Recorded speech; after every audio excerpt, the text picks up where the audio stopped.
What's up everybody, Android here.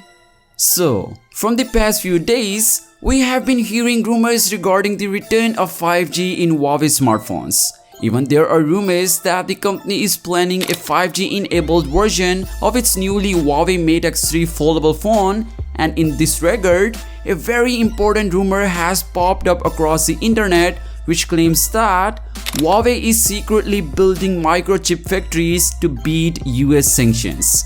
Yes guys, Huawei has been accused by a leading association of semiconductor manufacturers of building a collection of secret chip-making facilities across China to help the technology company bypass US sanctions. The Chinese tech firm moved into chip production last year and was receiving an estimated $30 billion in state funding from the government. And Huawei had acquired at least 2 existing plants and was building 3 others. And guys, the best part is that if Huawei is constructing these facilities as the semiconductor industry is telling, then it may be able to bypass US sanctions to indirectly purchase American chip making equipment, which is a massive news. And this process is 100% legit.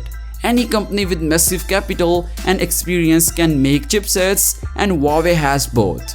They are receiving heavy funding from the government and they have the experience to make chipset, as Huawei was making its current chipsets before the ban, but they were making current chipsets using American technology, and now they started making all things themselves. And if they successfully made it through, then Huawei will be free from all the restrictions imposed by the US government except Google services, and they also have the alternative of Google services in their self-made OS called the HarmonyOs.